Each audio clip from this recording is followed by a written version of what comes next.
During the last few days within our cohort, we talked about the various challenges we think students will face when they finish school and enter the workplace.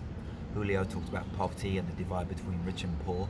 Charles pointed out that education is where power lies, and perhaps we need to collaborate to assist, mentor and motivate the new generation to take roots and spread actions in order to make vital changes. I think teaching collaboration as a value and skill set will be of great importance for the future. Students of today need new skills for this century that will make them ready to collaborate with others around the world. Whatever they do, we can expect their work to include finding creative solutions to emerging problems. So here I'd like to take a deeper dive into how we can teach students how to collaborate, discuss the solutions they need in order to work together better. As teachers, we know collaboration is so important, and we often give our students collaborative activities. But how many times have we put students in groups only to watch them interact with their phones, play with fidget spinners, stare at the ceiling or just go to sleep instead of interacting with each other? This in turn leaves them to working alone or worse, complaining about each other. Encouraging collaboration is hard to do. If we want real collaboration, we need to intentionally design it as part of our learning activity. Let's look at some strategies we can use to encourage effective collaboration. One way to do this is to create activities or projects that are difficult. Students often need a reason to work together. If the task you set them is too easy, they are likely to just do it by themselves. They may kind of check in with each other once in a while, but only on a surface level. And if you make their assignment really hard to complete, they'll have no choice but to look to others for help. Make your activities interesting, fun but challenging and multi-layered. Students will have to cooperate and share what they know in order to achieve a good grade. Give your students projects that require them to see the problem, investigate, talk to each other and form ideas and agree on a solution that they must then put forward together. Next, you should prepare them to be part of a team. Students often need to learn how to work well with others and in a team. We have to show them the advantages of working together and what successful collaboration looks like. First, teach the students how to form a group and how to define their roles within the group, what the goals are and the strategies they will use to achieve them. Then, they'll need to develop the team and their roles within that team.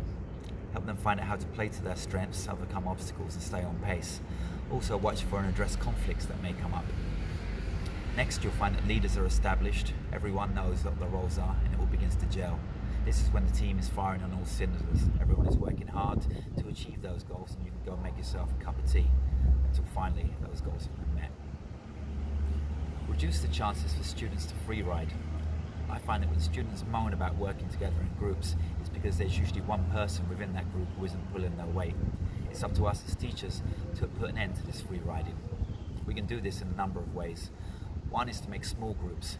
It becomes difficult, and if a student isn't working, it becomes more obvious. Assess students individually and as a group, like Charles is doing for this one now. Make sure the roles you give students have importance and meaning. Minimal and unimportant roles such as timekeeper won't excite the student and actually encourage them to do little, whereas meaningful roles such as manager or sub-leader will give them more responsibility and meaning. As a teacher, this will also allow you to assess the students on how successful they were at completing these roles.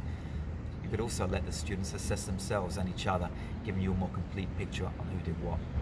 Next, make sure there's lots of opportunity throughout to discuss where they are and where they're going. It's important that what they discuss makes them share their experiences and feels connected, that they have to be able to agree upon the decisions that they have made.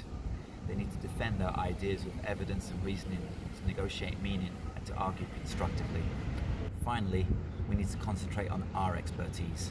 We have to make sure that when we are designing and setting up group activities, that all students, even those who struggle, play an important role.